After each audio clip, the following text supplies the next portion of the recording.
Hey guys, Loman02, currently drafting the cube. So this is our first pick, pick one, pack one. There are a couple interesting cards here. Koth is obviously a signal for red deck wins. I mean, it's not a signal yet, but it could be sent as a signal. Splinter Twin is just a fine card. Time Twister is quite powerful, but I don't know if it's a first pickable card. If we take the Splinter Twin, what do we wheel out of this pack? Probably like Wear Tear or a white card. Possibly a Trinket Mage. I think I actually like taking the Koth here of all things. And hopefully the deck is open. I don't know what's going on with Moto here. Alright, there is an Armageddon. It's interesting. Primeval Titan is quite potent. Teferi is quite powerful as well. I don't think I'm missing out anything for my first pack, so I think I'm going to take Teferi, but he's a double blue, or he's a blue-white card. Wormcoil Engine is decently big. We could wheel the Master of the Wild Hunt. I do like Primeval Titan to no small extent. Teferi is also quite potent. Huh.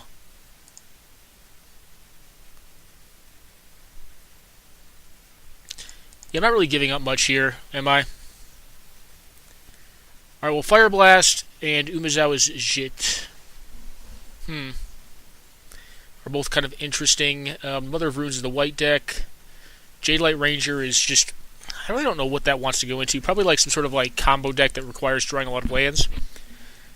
Palinchron's obviously a combo piece as well. Venser's quite potent. We could take Venser and board the Koth. Fire Blast is a fine card, though, for red. Do we stick to our guns and take it? The Jit is fine, too. I think I'm going to stick to my guns and take it here. Let's see what we get next. I mean, the Jit could have been the right pick, but I kind of want to make... I want to generate signals now. Yeah, we could just be dry. Alright, Goblin Chain Whirler is fine for this style of deck. We never want to see a Baneslayer. Eternal Witness is also quite decent for like a mid-range style deck.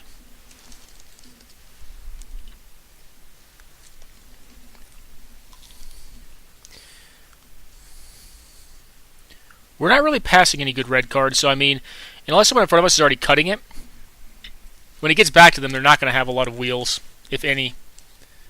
I suppose that Dragon could go in their deck if someone else is drafting this.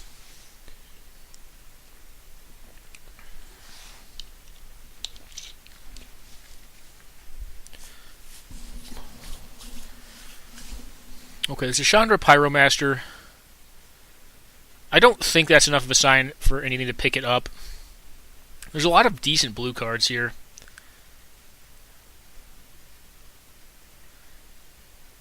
I mean, maybe we just pick up the Jace.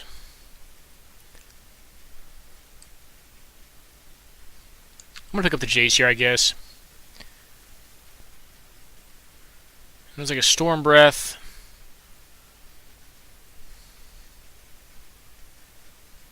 Storm Breath is not where you want to be on red deck wins, though.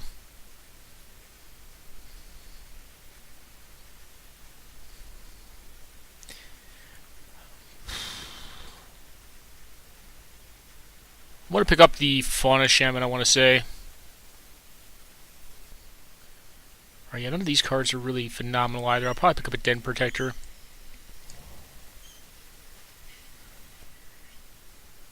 Alright, there's a Kiki Jiki. There's a Commit to Memory. Commit to Memory is quite potent. And probably actually what I'm going to take. I do like the Tropical Island as well. But I think blue-green is kind of what I'm seeing as far as signals right now from what other folks are taking. Red someone's picking up. Someone's doing that somewhere on the table here. So I don't think that's a thing that's available to us right now.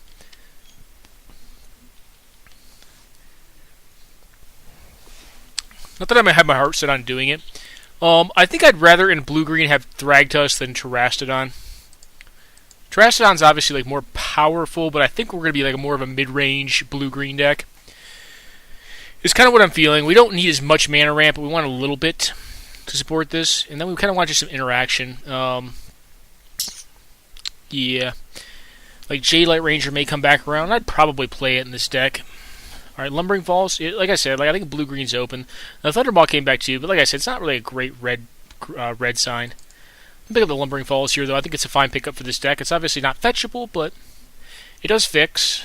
And when we get to the next pack, we can prioritize blue a little bit, and then hopefully wheel some of the green stuff. I'm trying to remember, I think Jade Light was in the next pack here. So I think this deck so far, this deck is medium. It's probably going to be more fair. But fair decks are not bad. They're definitely not, they're not that bad. They tend to be more consistent, and, you know, they force you to play better, too. Alright, so the Jade Light Ranger did come around. I don't mind the Nature's Claim, but I think I'm going to have more opportunities to pick up something along those lines. And this deck is going to need its creatures. I do not think, in the next pack there was an Eternal Witness, I believe. I don't think that's going to come back. That would be very nice to get, but I doubt we'll see that. We could also go into 3-color. I'm not really committed, quote-unquote, to the Jace. Right now, I think they're probably... He's fine. He's basically card draw. Like, I would rather him be, like, compulsive research, probably, in this style of deck than a Jace, but he's okay.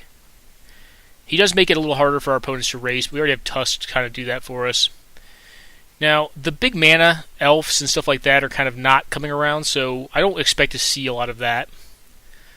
If I had to go to another color, what would I prefer to go into? Probably black, because then you get like Leovold, and you get some removal spells. If this deck doesn't have removal or discard, like, I think base rock tends to be a pretty decent interactive deck. The blue-green deck probably has higher upside with stuff like opposition, but I think the mana is a little tougher, and I think basically you're just a green deck splashing blue to draw cards. So you don't run out of gas, because I mean the green decks can run out of gas really fast, especially if they're like a rampier style deck. Which this deck's not looking to be. It's looking to be more value based. I have like Den Protector, Fauna Shaman, Jade Light Ranger. Oh, well this did come back, and I'll happily pick it up. I mean, it is a value based guy. The Copperline Gorge is also kind of interesting, because Rug's another option that we could have with this style of deck. But I think, I don't know that I want to go Rug yet, and none of the cards I have in my sideboard are going to be played in this style of deck. None of them are mid-range cards. They're all very aggressive. There's a higher chance I will play Chandra Pyromancer than I will ever play the other card. I'm going to pick this thing up. I mean, if we go Bant, could run it. Voice Resurgence is randomly hateful against certain decks.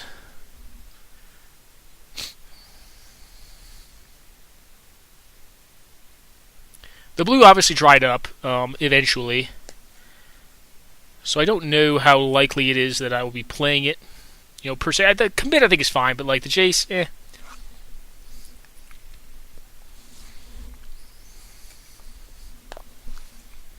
not as high on the Jace.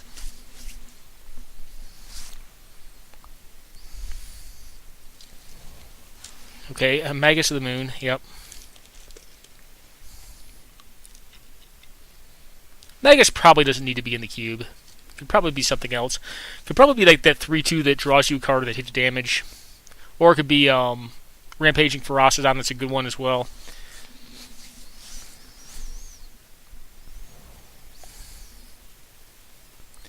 Okay, well Dak is very, very good. There's also Birds, which I would not mind for this deck. I don't think the pickup is Dak, because I just don't have the fixing. Would I wheel out of this? Maybe Phantasmal Image? I think I am going to take the decent enough green card, because I know I'm playing that. Coalition Relic is also quite good, but I think Birds for this style of deck is going to be a little bit better. Because I don't have like a ton of like really, really huge things to do. I just have like a bunch of like... My top end should be probably around a Primeval Titan. It's kind of what I'm expecting. That all said, though, we probably do need a little more interaction.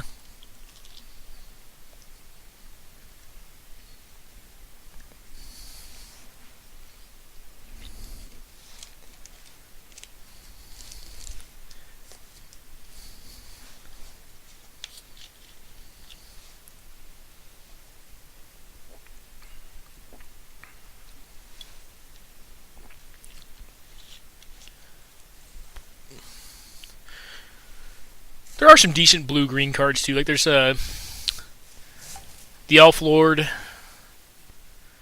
Okay, Scavenging Ooze or Preordain. There's no land pick here. There's Riffling Cloudscape, which is a fine card. And this is one in a blue to put in exile, to suspend. Scavenging Ooze is actually randomly very potent in some matchups. I think I'm just going to pick it up. Like the life gain, Hoses Graveyard based synergies. Like, I'm kind of building mid-range here. And mid-range is funny like that. Like, I think oftentimes, like, you take some interesting picks. Like, I do think the Ooze is actually going to have a good disruptive role in this deck. And I'm taking it more so for the disruptive role than anything else. And it's also just a decent-sized beater. Like, I mean, if it eats enough creatures in the yard, then it can get pretty big. And it may just be mostly our creatures, because I don't know how many of our opponents will be killing. That's why it tends to be a little better in like a rock-style deck, but what can you do?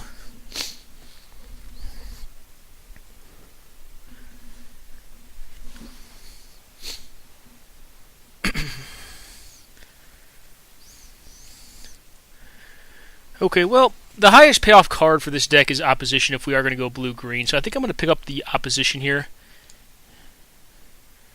Jace, I don't think is getting there. I do have the birds to help cast it. I do want to get more mana fixtures, like Sylvan Caryatid would be great. Like, I would even play, like, what's the guy's name? The silly Master of the Wild Hunt. I'd play him in this, because he's actually really good with Opposition. I think the Hermit Druid, not the Hermit Druid, the other Druid came around already. Alright, well, there is a Natural Order. There's also a Bayou, which would not be a horrendous pickup if we wanted to go into like a rock style deck, but because we have the Opposition, I think we want to just pick up either the Natural Order, which is not bad, or the Strip Mine. Natural Order does what? It gets us just a Primeval Titan. I think I'm still going to pick it up here, though. I mean, obviously I would like more Mana Dorks to be natural ordering things, and I'd probably like a bigger payoff than just Primeval Titan. Primetime is still pretty decent. Not quite as impressive as he is in like the Legacy Cube, but he's fine. Well, Glenalandra is certainly very interesting. And I think she's the pickup over Sheldock Isle, actually. Because I only have one way to counter spells right now, and Glenalandra does kind of protect us from a lot of different nonsense. I don't really have anything that's like that great to get with Sheldock Isle. Recurring Nightmare would be very sweet in this style of deck. But I think the right pickup is just the Glen here. So the mana is going to be kind of bizarre in this deck. I have like 3 drops that have 2 green mana symbols, and then I have like a 4 drop that has 2 blue symbols in it. I guess I don't need to like per se drop the Opposition like right on curve, but Flooded Strand. Could get the Breeding Pool. Beast Within, no. Savannah, I mean, I don't think I'm going into white in this deck. I'm going to pick up the Flooded Strand, I suppose, and hope to pick up a Breeding Pool. That would definitely up the deck's consistency a decent bit. Opposition, obviously not quite as powerful as is in Legacy Cube either, because I mean, there's just so much artifact mana, and the decks tend to be a lot faster in this format.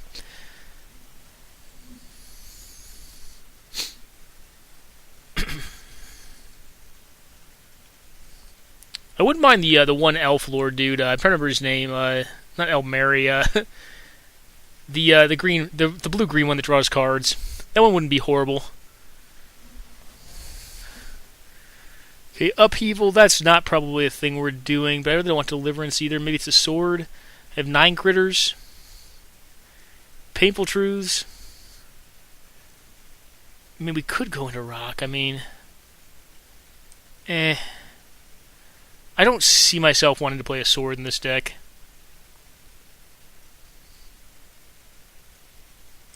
I think I would rather actually, if I get the mana fixing, if the Bayou comes back or some random nonsense like that, then maybe I want to play Painful Truths. Like Lotus Cobra and Sylvan Caryatid are great pickups at this point. Alright, nothing really here for us. I guess Winter Orb is a decent sideboard option. Vraska's Contempt we are certainly not doing. Alright.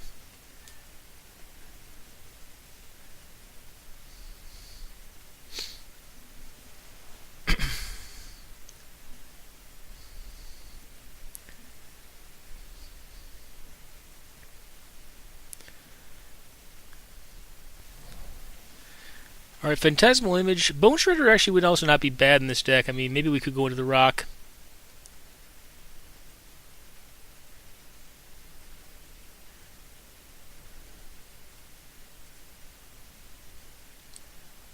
I think it is Phantasmal Image, though.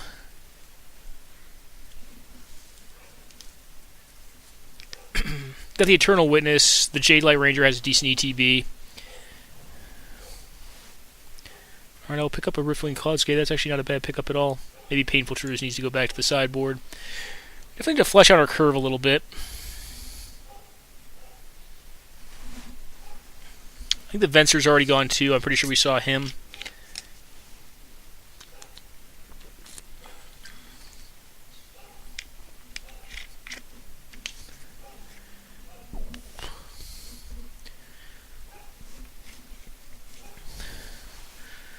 Alright, well, I suppose if we want to keep the Black Splash alive, we can bring in Abrupt Decay. Murderous Cut's probably about the same quality.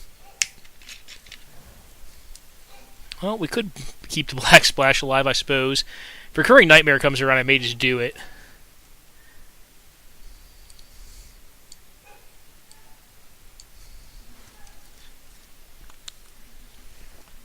Go Bug Midrange. Fortunately, the Flooded Strain does not get our Bayou. Alright, I'll pick this up because it is a combo piece. Pick up the Savannah, I suppose. It is fetchable by Flooded Strand.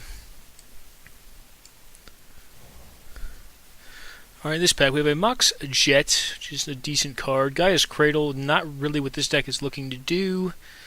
We do also have the Oracle Moldiah, but I think this is a pretty easy pickup on the Jet here.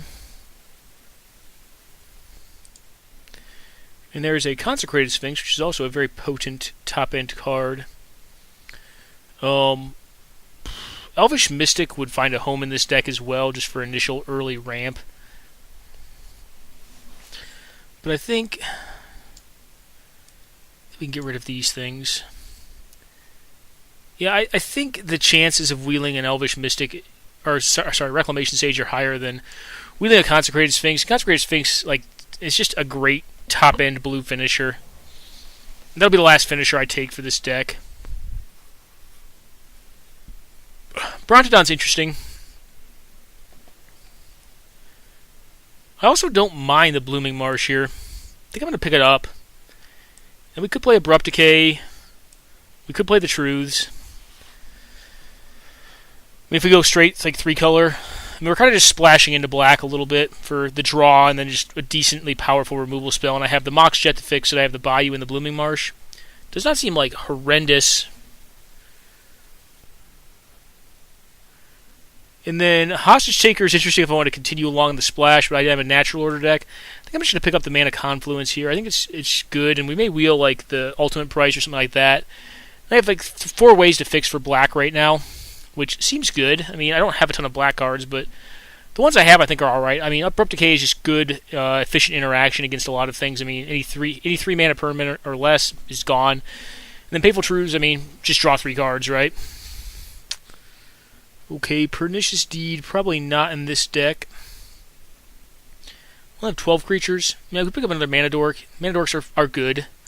They work well with opposition, that is for sure.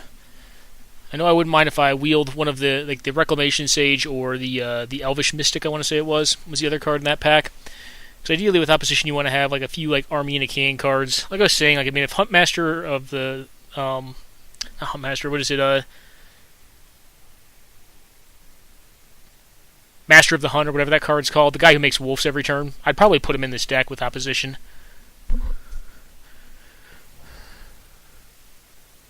Alright, there's a Gristlebrand, a Botanical Sanctum. What am I at on playables? A little light.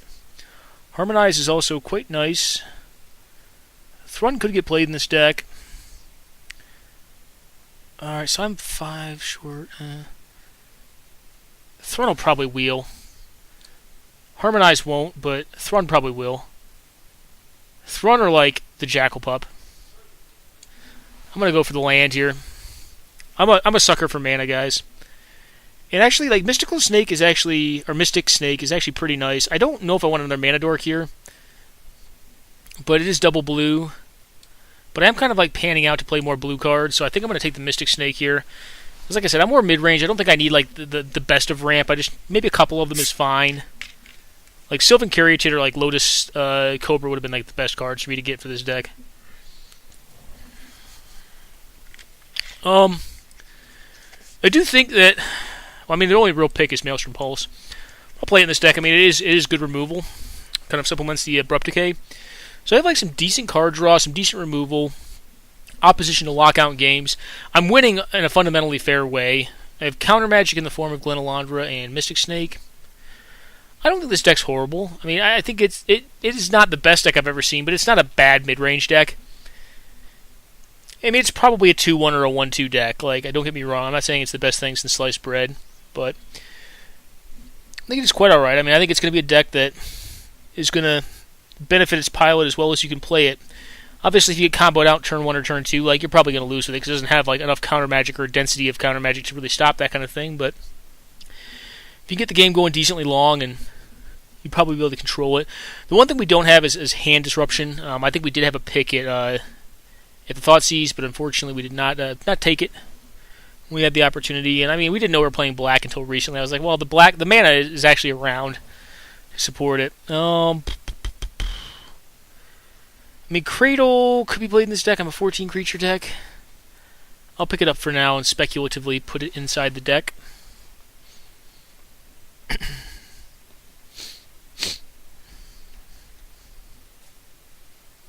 I mean, Jace is probably going to get played in this deck as of right now. Not exceedingly happy about it, but, well, let's wait on that. There's a Bloodbraid. What does Bring to Light get? It can get Maelstrom Pulse, it can get Painful Truce for 0, which is bad, and get Eternal Witness. Doesn't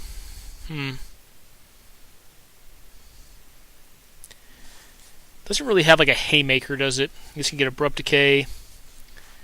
I mean, Bloodbraid Elf would be kind of cool in this deck too. I'll pick up the Bloodbraid. Oh, I got a Gonti. Oops. Skull Clamp is fine. It's not great, but I'll play it in this deck, so I am a little playable light right now.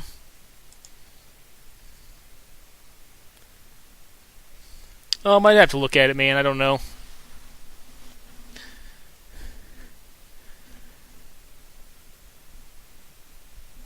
One more 3-drop green creature would be awesome. Or, like, if the Thrun wheels, I'll play the Thrun. Like, the Thrun is not great, but he's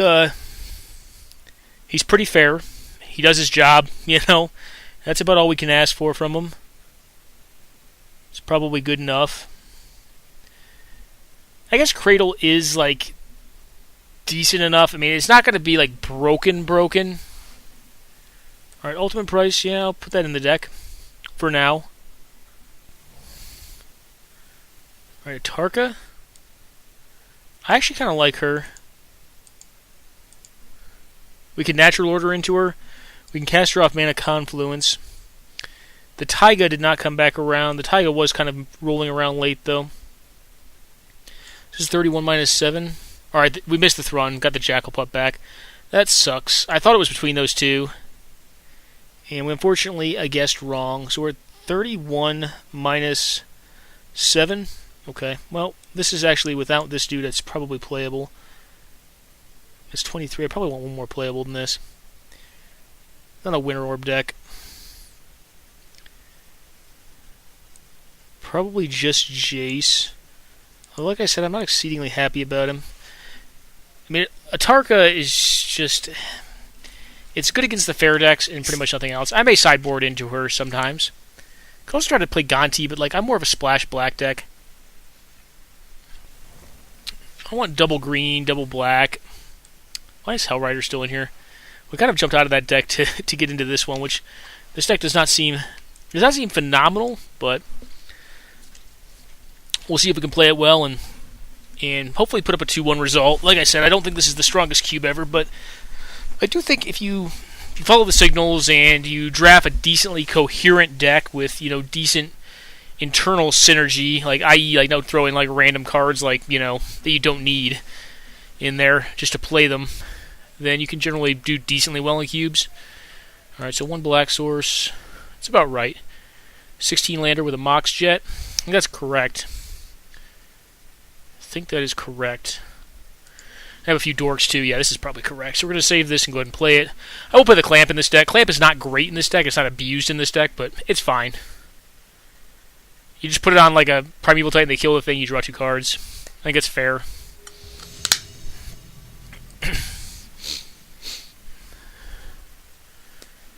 So, Bug Midrange. I think I want to play first with this deck. Yeah, this hand's fine. As you can see, like, our mana's decent at least. So we're going to be able to play our spells, which is always a positive.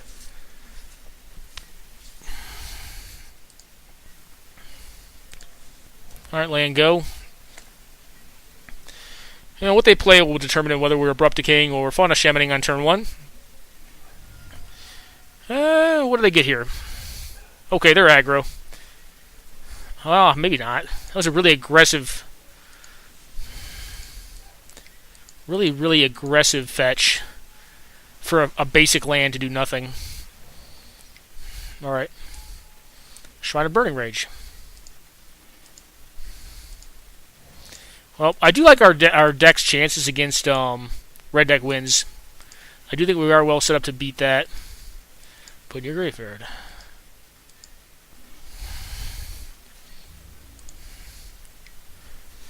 I don't think I need a Mox in here.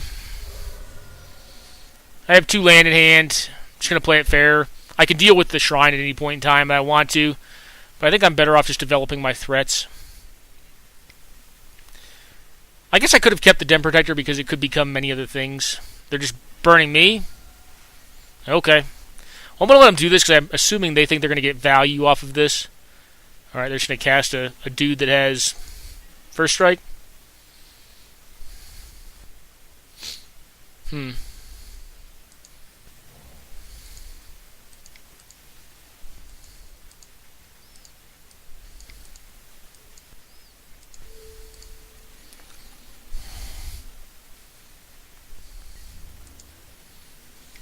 We're going to turn the Birds of Paradise into a Thragtusk here, just to keep the pressure on them, because they'll likely attack this turn. The one worrisome card would be, like, Hellrider would be kind of bad for us, as would, like, Sulfuric Vortex, but we have a way to deal with Sulfuric Vortex with Maelstrom Pulse. Alright, that is fine. They're underestimating this Shaman. And yeah, we take 3 this turn, but we're going to gain 5.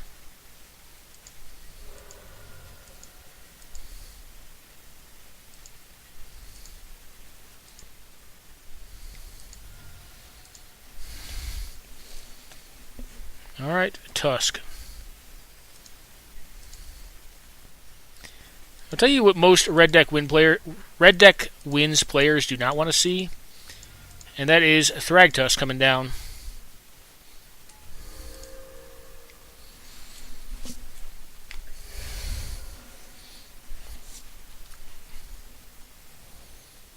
Like a dragon or something. Alright, Zealous Conscripts stealing my my Tusk.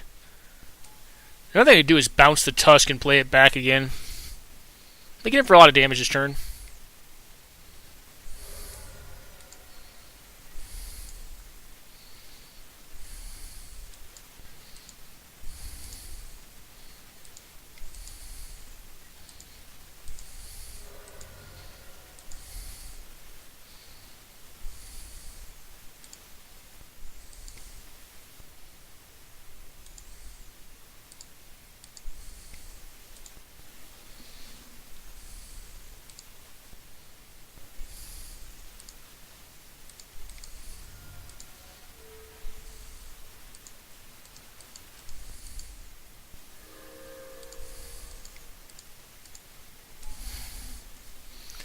Alright, go ahead.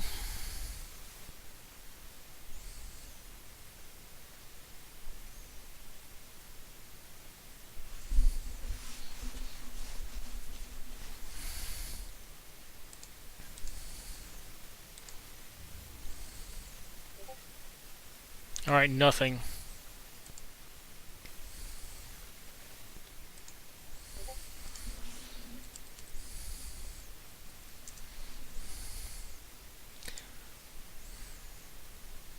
Okay.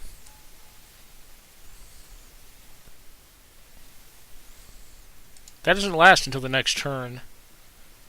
So...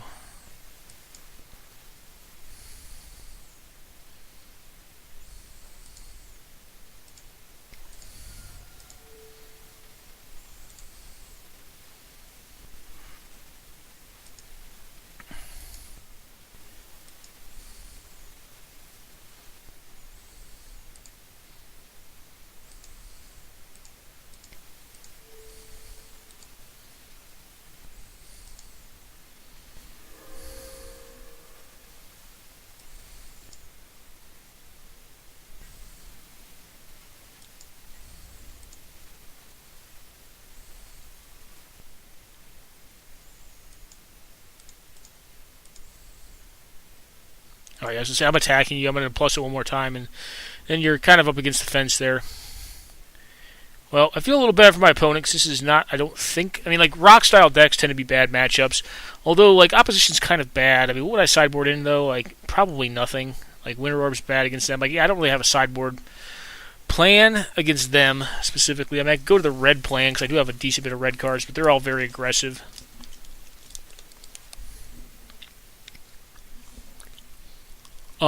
This hand's horrible against red deck wins. Like, we didn't have time to get there with this.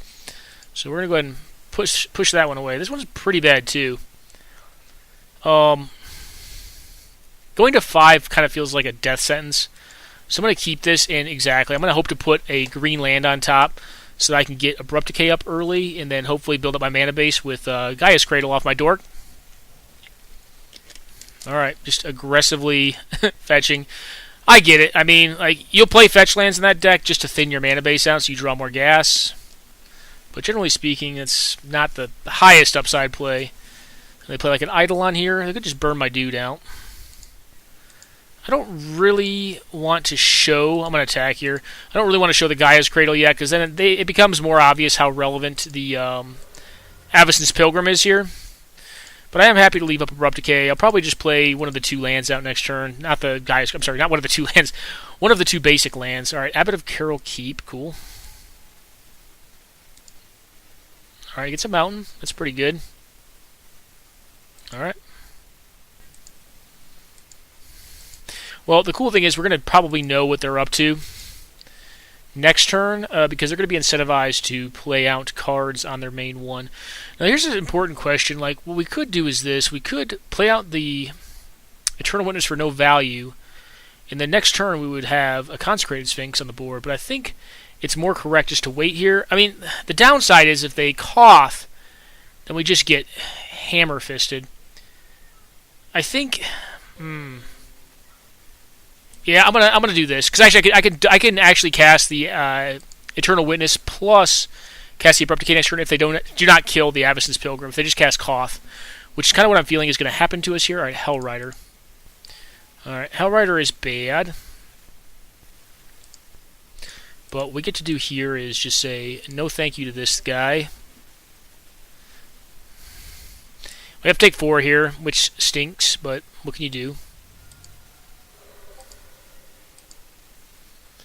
Alrighty, well, I'm going to go boop, boop, boop.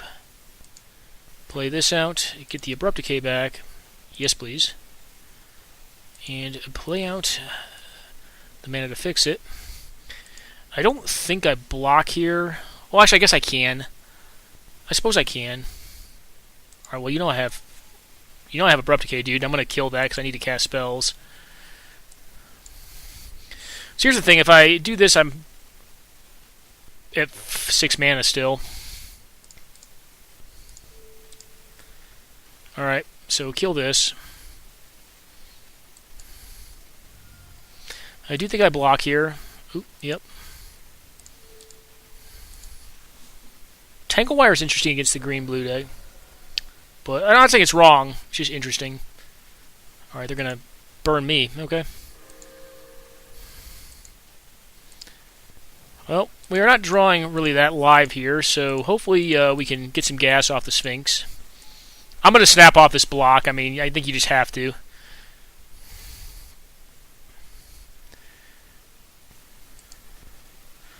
Alright, Phantasmal Image could copy the Hell Rider and kill them relatively fast. Yeah, they don't attack there, which is nice.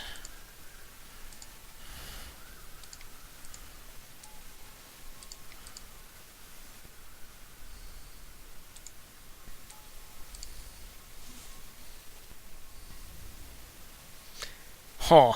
I really want to attack, but the Consecrated Sphinx is very vulnerable. They could just pop their Shrine of Burning Rage to get rid of it here if they wanted to, but that would lose them a lot of value. And I'm going to get a lot of cards here. I mean, this is... Yeah, I'm up to 6 cards, 7 cards next turn. Alright, we have Natural Order and Opposition. Not much else, though, so I have to say go. No counterspell here. I would like to pick up the Commit to Memory. That would be very nice. We know they have the silly... Yeah, oh, this thing. Ooh, wow, that's a lot of damage. Okay.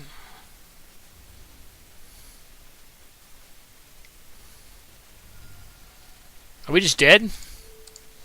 Very close, so I have to block here.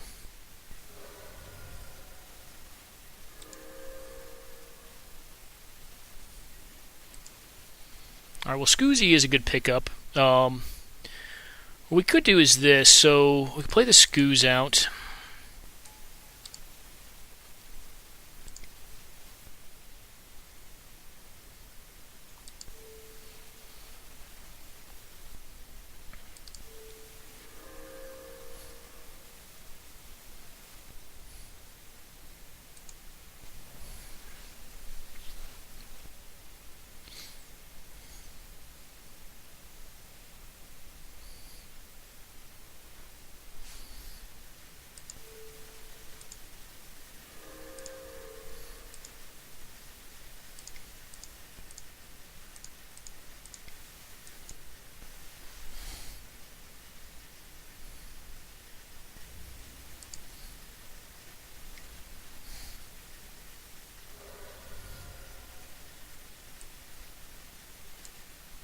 Okay.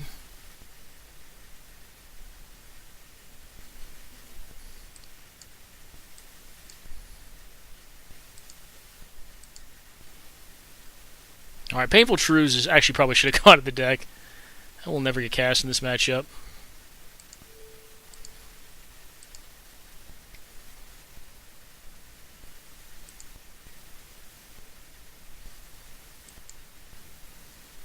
Tap the Hell Rider here.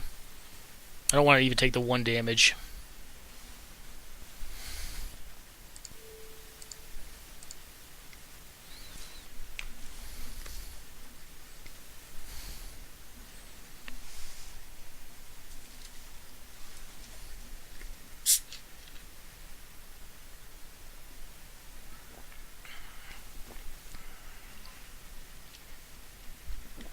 I don't think they can burn me out this turn. It's going to be very difficult to burn me out this turn.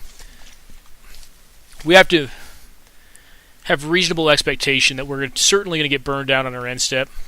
Or maybe we're just dead here. So Etheric Vortex. Okay. So down to 6.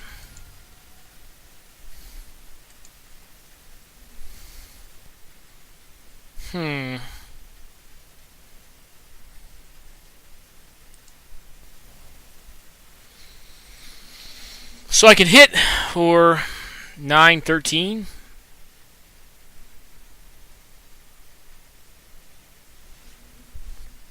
I mean, yeah, okay.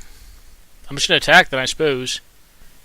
You have Fire Blast plus a 3 damage burn spell? I think we're good here. I think we just got him.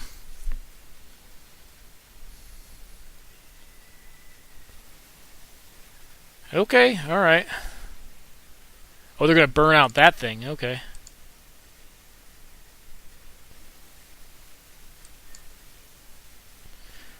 Alright, let's consider here then. So, now we're in a little more of a dubious position. So, we can get back the Phantasmal Image. Let's just do the math here real quick. So, they have nothing in the graveyard. We have Eternal Witness and Phantasmal Image. We have 9, 11 damage coming their way, which means it's going to be fairly difficult. Actually, 11 damage puts them to darn near dead. But we would have to... Alright, so this is the play. So we hit them for 9. Damn. Actually, I should have done this before combat just to avoid this situation. I screwed up here, guys. So we have the Dem Protector Abrupt Decay. We have the Dem Protector, the Abrupt Decay, to blow up the Shrine of Burning Rage.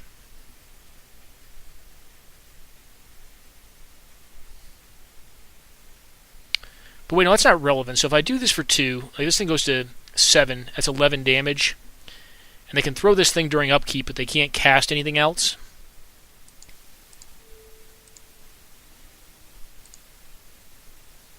I'm set on blue mana. And they die to their own. Sulfuric Vortex trigger, unless they have like what, like Char. They already got the Fire Blast out of the deck, so okay.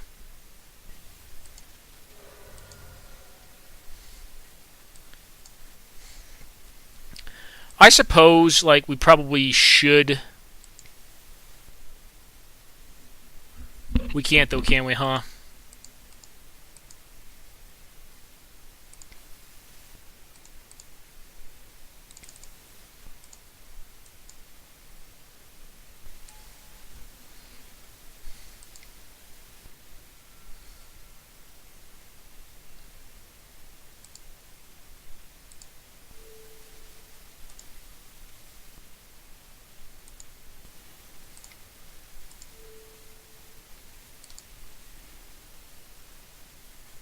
All right, yeah, they're just done. I can't think like Gut Shot, like that'd be the only thing they could do it there. But they did have the Fire Blast. All right, cool. So quick pause, guys. Yeah, the mono fair blue green black Sultai / bug deck. Come to find out, is actually decently good against red deck wins, but it should be because it's just a fair mid-range deck. All right, guys, be back momentarily. All right, guys, we're back, and well, we're currently 1020 with the mono fair bug deck, and hopefully we can keep it restricted. Like I said, I think this is a 2-1 deck. I mean, if we just play against aggro decks every time, I'd feel pretty good about that. I'd also kind of wish I had a Pernicious Deed, which I could have picked up, but didn't really seem good in my like 15 creature deck. All right. Yep, I think I always want to play first this deck. All right, well, this hand is kind of meh. Flooded Strand gets what? Just another island, right? So we have to mull this. Yeah, it's 2 islands and a Gaia's Cradle. That's bad. All right, this hand's better. Not by a lot, but we're going to bottom that, though. Play out the forest first. Let's just spend a turn to Riftwing Cloudskate. Hope to hit a forest. The next 2 draw steps would be great for a forest. Or just a green-producing land of any sort, so I can play the Jade Light Ranger out. Okay. I think it's actually more relevant to suspend the Riftwing here. Because the Avacyn's Pilgrim doesn't fix our mana for anything. It's just mana capacity. And the only place it'd be better is if I draw like another island next turn. I can play the Jace out and kind of, do some shenanigans with that. So we may get swamped here. Green is going to be a little more difficult.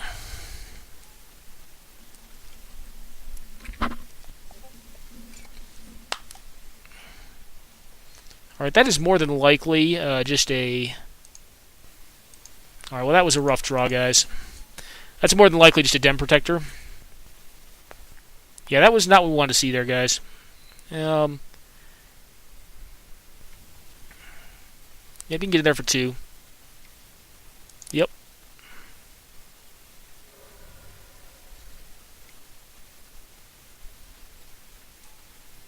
Alright, well, Hangerback's not my idea of an unfair card, so I'm not too upset about that. I can just even bounce it even. That's not bad. Well, I mean, we bottomed, and yeah, we've kind of missed every draw step here. That's a break sometimes. Our mana is pretty decent, but you have to draw it to play cards. I would almost, like, if I could have the Riftwing come into play on my main one and bounce one of my lands, I probably would here just to cast a spell. But as it stands,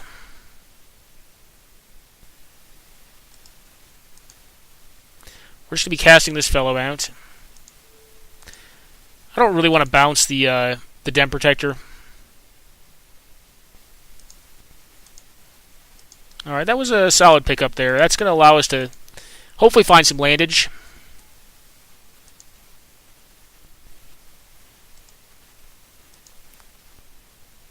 Cool.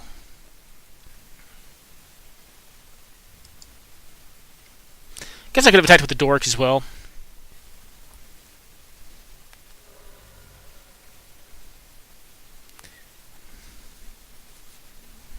Probably just playing a Thragtusk out next turn unless I draw some lands and they can play the Jace. Obviously, I'm a little ways away from Sphinx. Painful Truths would help me get closer, but like I feel like I'm significantly enough kind of like behind in my mana development.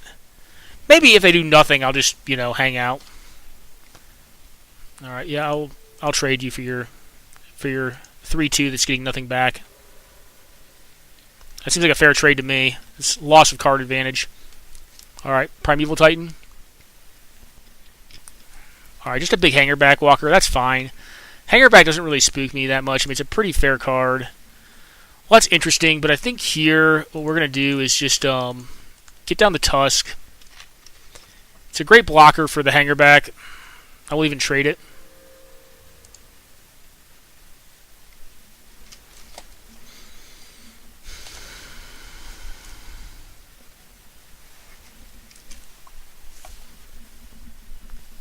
I wonder why they attack with the Den Protector. I mean, I obviously know what the morph is. I mean, there's not enough morphs in this.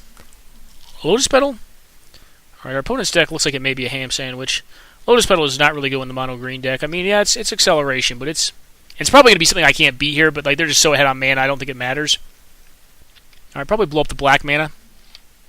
Or the blue. I can see blue as well. Okay.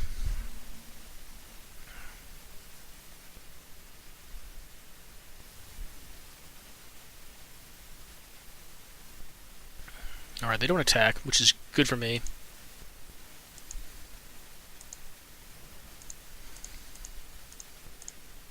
I guess one good thing about Avacyn's Pilgrim is it helps cast Painful Truths a lot better. Well, we're going to have a Sphinx next turn or a Mystic Snake if we want it. I wonder if we double block here on the Woodfall Primus. I don't think we do. Probably don't block it, period. Probably just take. And hope they don't have another big card to play. A lot of mana. Alright, nothing else. Well, that is kind of what we wanted to see.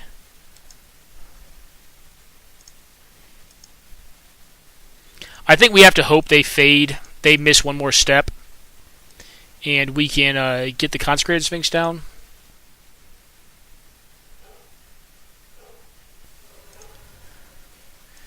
I think we just have to here.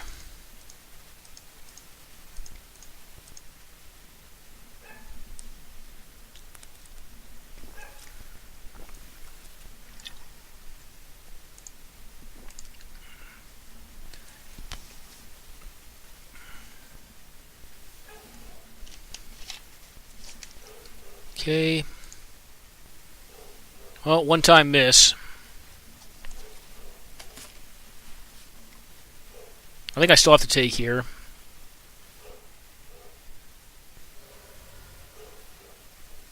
Let me get an untap, man. That would be stellar. Alright, we got the untap, which feels very good.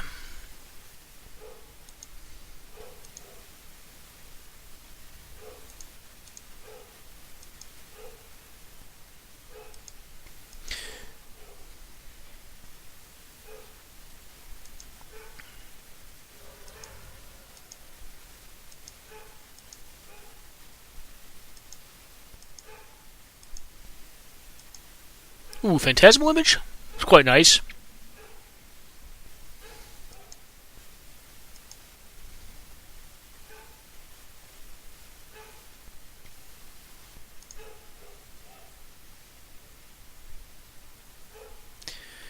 Alright, well.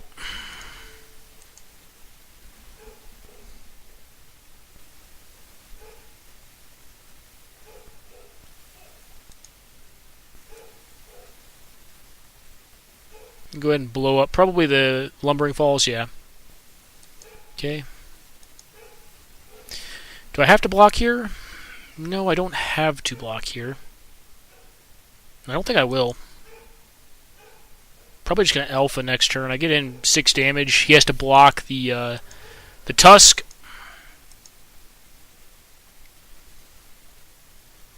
Yeah, okay.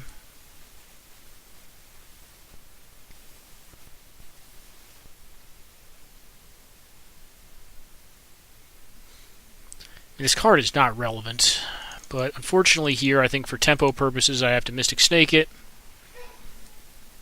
Because I don't want too many ground pounders to be able to get through the last 2 points of damage, so I'm trying to down-tempo my opponent here.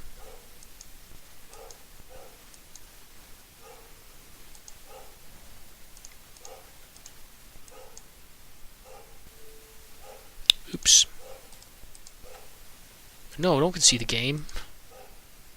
Please don't do that, Moto. That would be terrible.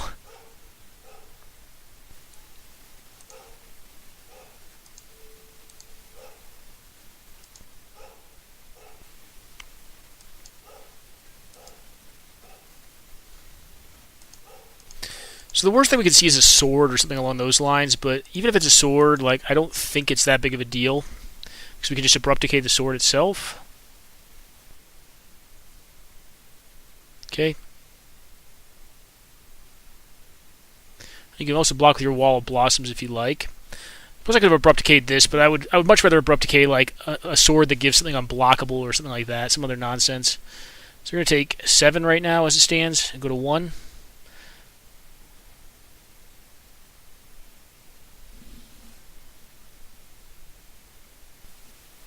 Okay.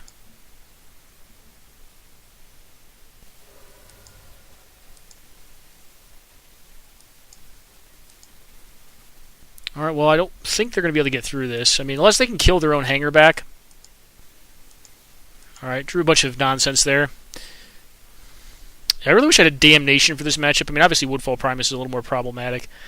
My opponent is playing a Lotus Petal, and they attacked him with a Dem Protector and got no value out of it, so I don't feel like they're probably playing their deck as optimally as they could be. I mean, I think they want to try to accrue as much value out of their cards as they can, and that's not really what we're seeing right now out of them, so, you know, maybe we'll be able to pick up another, game win after this. I think we have this one in the bag. I think this is going to be a concession here.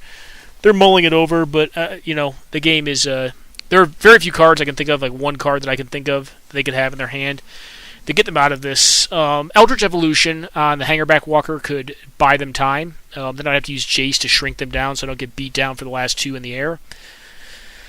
But yeah, then they're still blocking. Actually, it's only 1 point of damage. They need to block the Woodfall Primus, the 2 things. I guess they could block with 1 flyer and Woodfall Primus itself.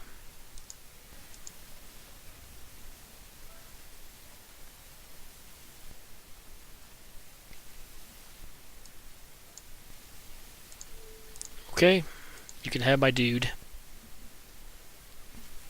Yep. I'm not going to let that thing die. I don't really want it to die here. Well, what do they have for a bazillion mana? And something that wins the game? Alright, it's 8 mana. Alright, Tidon. Well, Tidon can blow up a bunch of lands, but it doesn't stop the flying threats, so the game is still over. Yeah, I mean, you get a Terrastodon out, that's cool, but I don't think that really changes the math here. Alright, well, yeah, you would have won the turn after, but that is not this turn.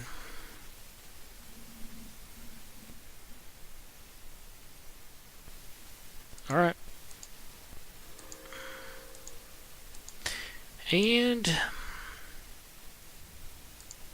you're gonna get hit for lethal. Alright, yeah, they have a weird deck. They have a bunch of like mid-range cards and like just big stuff. Which I guess over time is gonna get there, but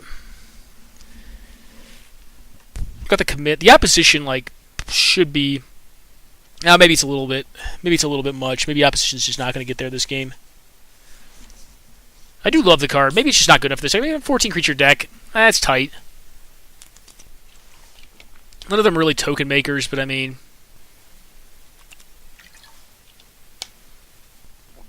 I actually have to think about this. So I have Phantasmal Image, Opposition, Commit, Maelstrom Pulse. This hand really wants one more land of some colored source. I'm a 16 lander with 1 Mox. I have 17 lands essentially. 2 of them in my hand. Huh. Part of me is saying keep this, but another part of me is saying mulligan. I think I'm going to follow my gut and mulligan this. Alright, I do like this better.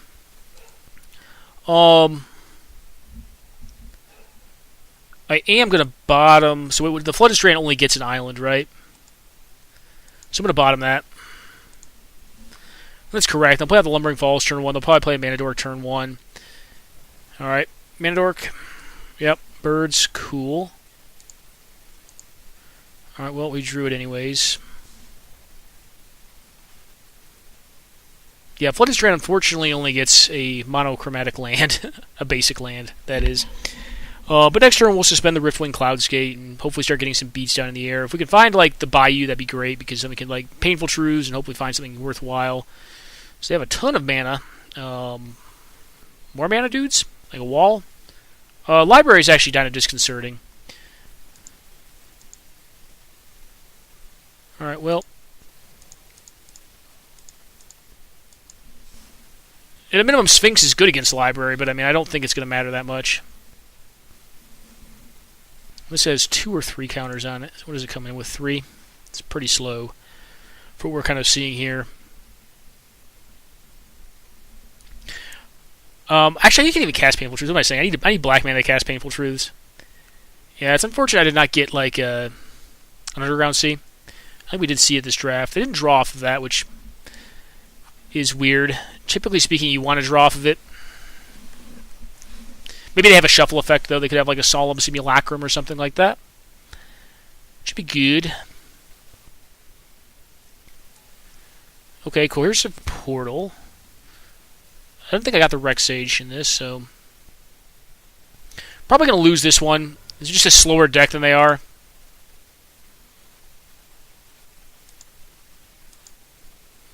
Okay. Well, that's a pickup. That's actually not a bad one. I'm not going to complain about that at all. So they know exactly what they're drawing. They could have drawn through with Sylvan Library, but the top 2 cards they know. Homage, yeah. I wish it was Carnage. I would definitely trade my 1 Mana Dork for their 2 plus their Sylvan and their Cohesive Portal. But yeah, not feeling phenomenal here. Natural Order would be a great draw. That'd get me in the Titan, and I could just fix my mana up really well. That'd probably be my best draw is Natural Order right now. Or Commit. Commit to Memory would be good too. We know our bottom card is Island right now. Unless Moto like screwed up. Like I'm always weirded out by Moto because like you bottom something and it's like it doesn't bottom it. I don't know. Alright, yeah, I'm not blocking that. You get in there for 1. If they're getting there for 1, what are they casting? If it's nothing, I feel very good about that. Alright, Awakening Zone. Alright, well, that's probably not good for us. This thing coming down this turn, that'd be awesome. I just put the Coercive Portal. No, it's not. Okay, well. We're going to Painful Truths here.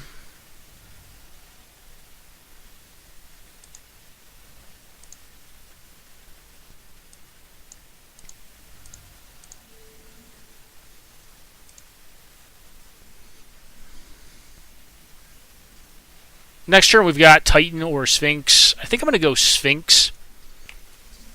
Yep, Homage.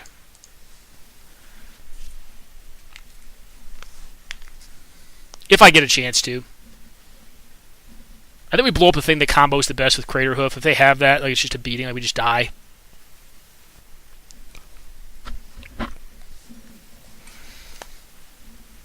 Well, they're at big mana now. They have 7.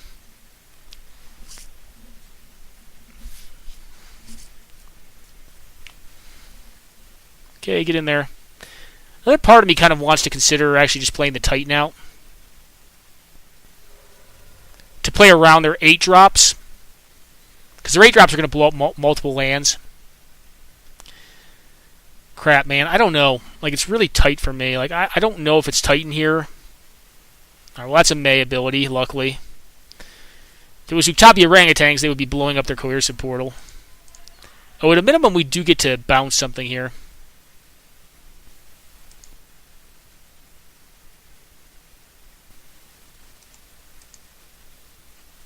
Actually, I guess based on this bounce, maybe I can bounce a land. So here's what my thinking is. Like, let's bounce a land. Put them back to 6 right now, and they'll be on 7 next turn to stay away from the 2 8s we know they have in their deck. And then we get to play Sphinx this way, draw into more cards, and then next turn follow up with Titan. I kind of like that, because the Sphinx is probably going to get through more damage since it's in the air. I mean, I am at 12, but right now, like, they're back to 7 mana on their next turn. And Coercive Portal was legitimately, like, a detriment to them because I'm drawing 2 and they're drawing 1. They don't want to activate their Sylvan, so I'll just draw a bazillion cards. And I do have removal in my deck. I have Beast Within. Okay, well, that sucks. Well, at a minimum, there's still back a land drop here. Yep, Homage. I think that still was the right line, is to like bounce a land, keep them off 8, because we know they hit. They have 2 8s that we just know about. We don't really want to get hit by. Okay. Yeah, I will trade you very, very readily for this beast token. I will take the 2 for 1.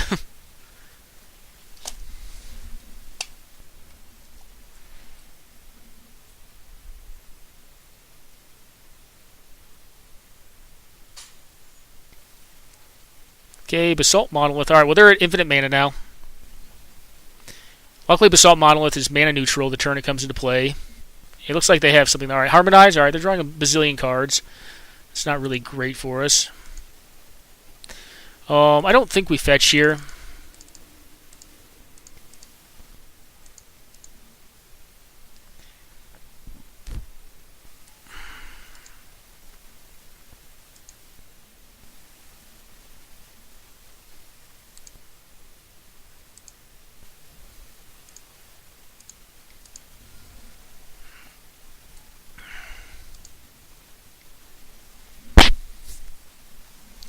Alright, well, we have a lot of mana. And our deck should be suitably thinned, but we shall see how this goes. I don't feel very confident right now with them drawing a bazillion cards, but we'll do what we can do. Yeah, I assume you don't want a Carnage here.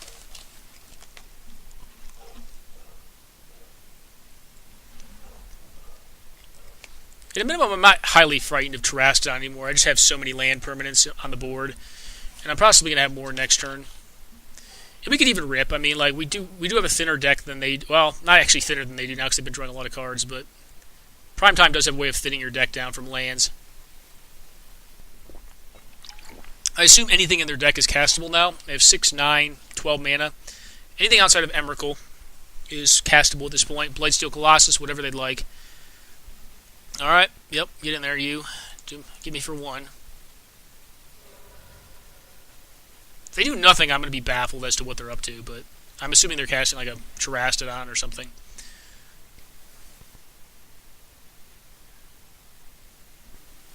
Alright, they're going to natural order into something. Well, what do they natural order into? A Progenitus. Okay, well, we're quite dead if we don't get the Thragtusk here. So we do need to hit Tusk. We can still possibly race this. The chances are not very high.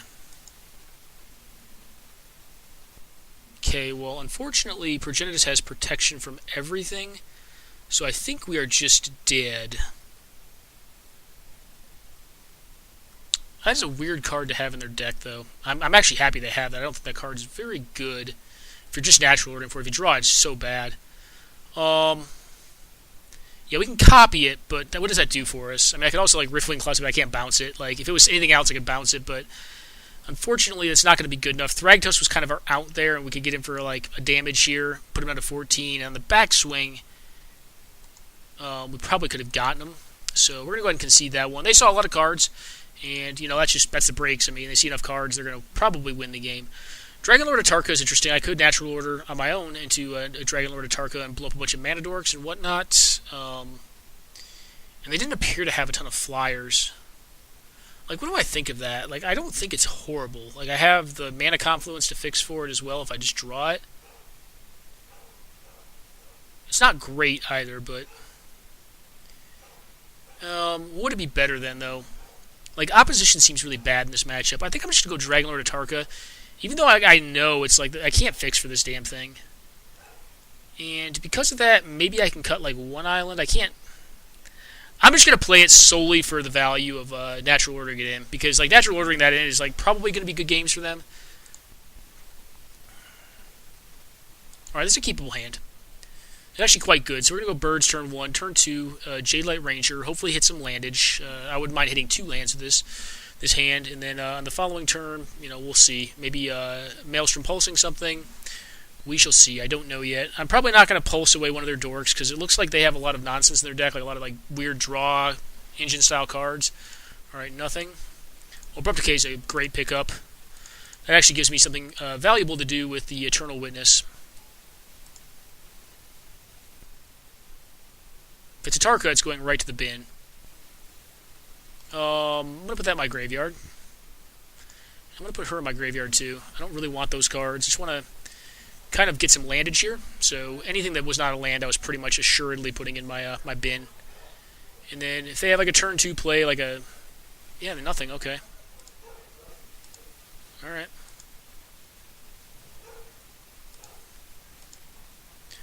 Well,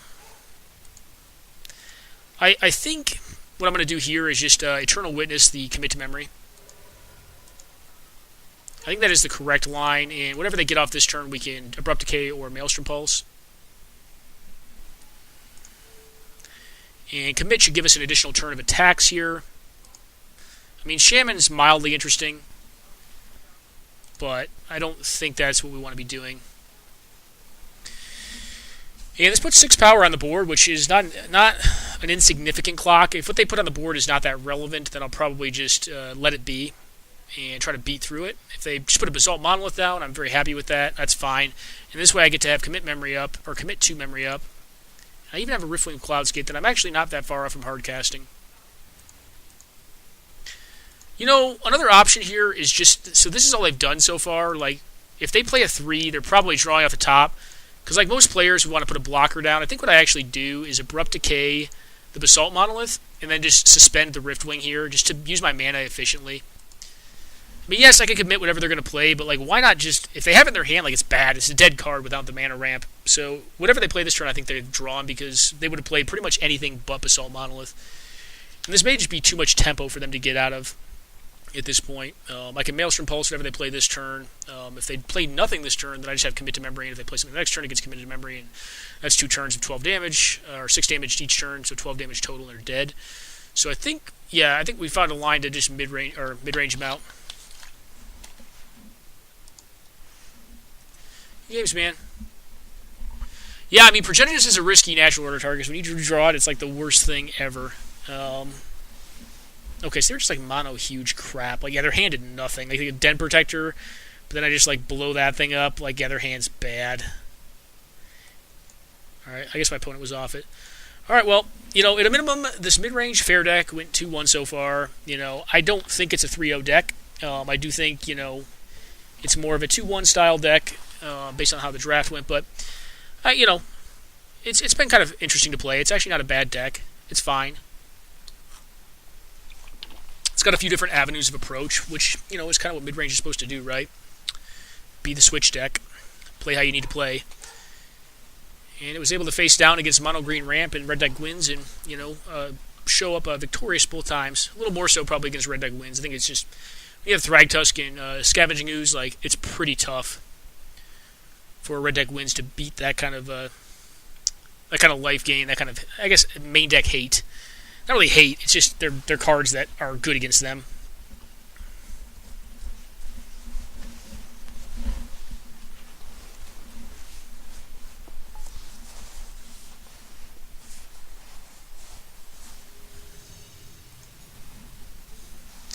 Alright, well, I hope that we're able to put up a good show for this last game here for you guys.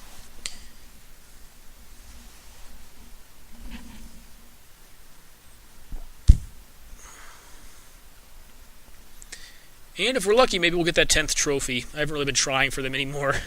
I don't really try for trophies. I don't know if you guys appreciate trophies or not. I don't really care. They're not money, and they're not Mox points, so I don't think they really count for that much. But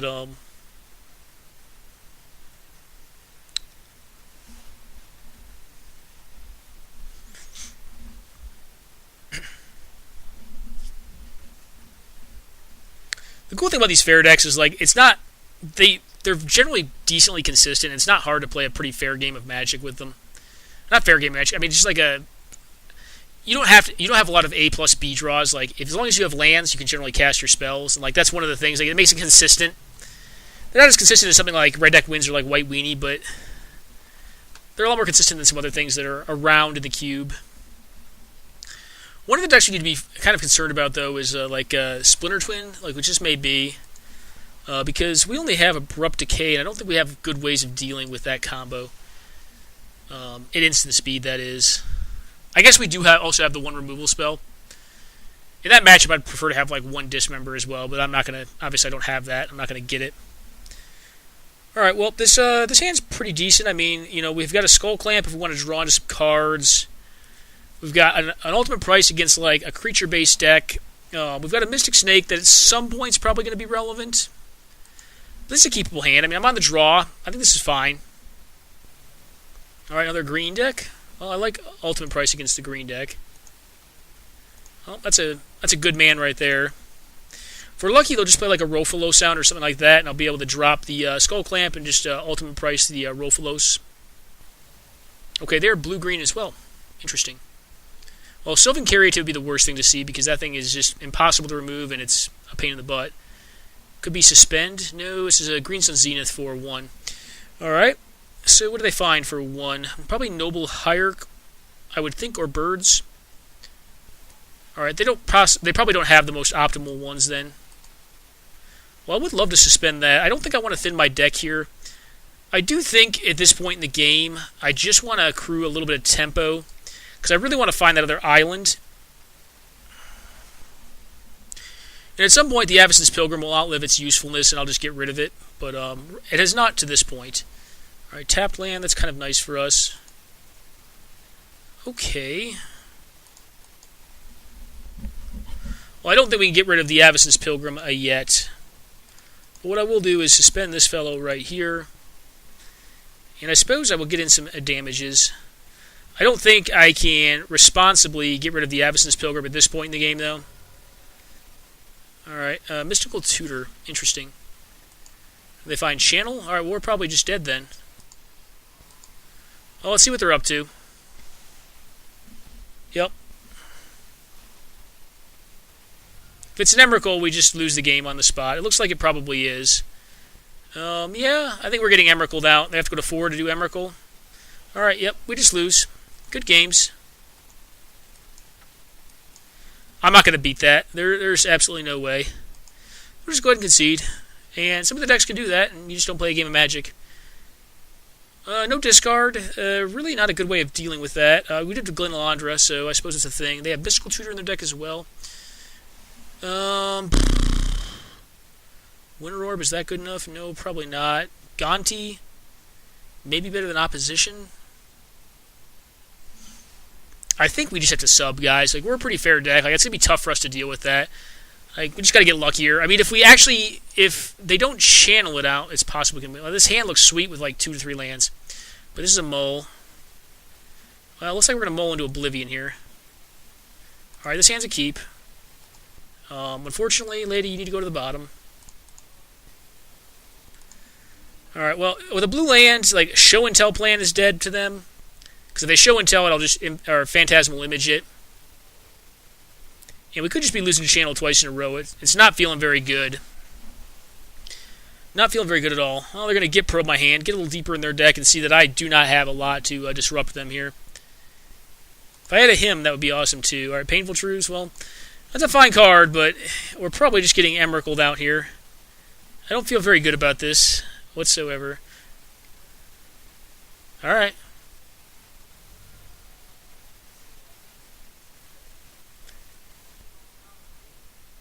Is it an Ugin? No, they're just... Alright, well that's god-awful. I suppose there is a world, so they're going to exile how many cards? The top 20 cards of their library. I don't think there's a way I can beat that. So top 20, down to 13. Let's say I do draw a blue source. I Phantasmal Image it. It's whenever it attacks, right? Not when it does damage.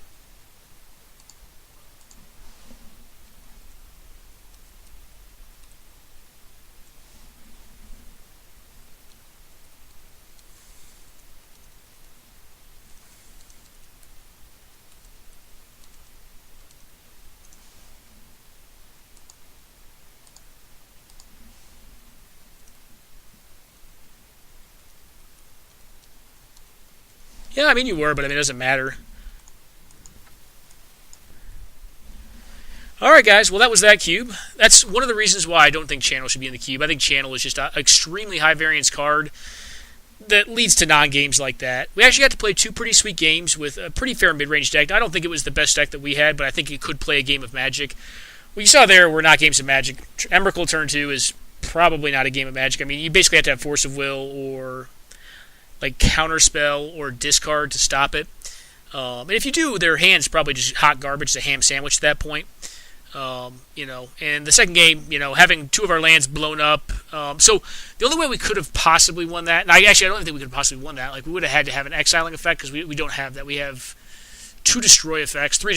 We have the Ultimate Price, the Abrupt Decay, and the Maelstrom Pulse in that deck. And none of them were going to deal with that. I didn't have a Liliana or anything like that. So, and that thing actually just, when it attacks, that ability happens. So, it's not if I got hit. If I got hit, I could possibly block it for a bit, get a Phantasmal Image going, and maybe do it back to them. The chances of that are pretty low, but yeah, I think there's a couple cards in the cube that I think are just probably not. Well, there's a couple that don't need to be in there for varied reasons. Like Leyline of Sanctity is garbage. Should not be in there because one, it's an uninteractive card that is solely a hoser and really does not have a place. And I think if you want to have that effect, you put in a card like True Believer. Mind Twist, I don't think adds anything to the cube. When folks play against Mind Twist, yes, the person playing it needs to commit a bunch of resources to win with it, but typically speaking, they're going to be on 2 to 3 cards after they do it if they do it early enough to where it's extremely relevant. But the other player just doesn't play a game at that point. So if you have Black Lotus, Vault or something like that, and you just Mind Twist, it adds nothing to the game. It's just all right, well, we just had that happen, and now the game's over. Channel, I think, falls in the same realm for me. I played it twice in Cube, and winning that way is just very prosaic. It's all right, yep, I won. I've never gotten to actually Emrakul, but I've obviously had Emrakul cast against me off Channel, and it's just not really a good gaming experience. So if WotC watches any of this stuff, or if you guys watch it, obviously draft Channel if you're in a green deck that can exploit it, because, you should build the best deck you can. But, it's not good gaming. It's not. It doesn't really represent the game well. Anyways, that was this cube draft. 2-1 result for Bug Midrange. You can do well with Midrange in this format. Obviously, if someone has the one of the top percentile draws for a combo deck, such as we saw in the last round, you can just get blown out because you're not fast enough and you don't have as much interaction. But then again, I do think the combo decks, they do have their frailties as well towards the aggro decks and towards the more mid-range decks, because the mid-range and aggro decks can just play a game of Magic. They don't have to have certain subsets of cards. Given it's a little easier in 40, but they don't have to have them in order to actually win. So it's 6 1 half dozen the other. Do you go for power or do you go for consistency? And that's kind of the nature of Cube, and that's why I think people keep on going back to it, because you're always making decisions between power and consistency when you're drafting. And the deck you just saw was actually pretty decently consistent, I think, that we had, and the one they had, I didn't get to see their deck list. It obviously performed consistently there. When you look like Storm decks, I've obviously put up a Storm deck before, and that was pretty consistent as well, but it becomes the question, do you want power or do you want consistency in your cube deck? And I think it varies from cube to cube and what you can pick up and what you're seeing in the packs as far as signals go. Although some folks don't believe there are signals in cube, which I think they're dead wrong. But anyway, guys, hope you guys enjoyed it, and take care now and enjoy watching the cube draft here.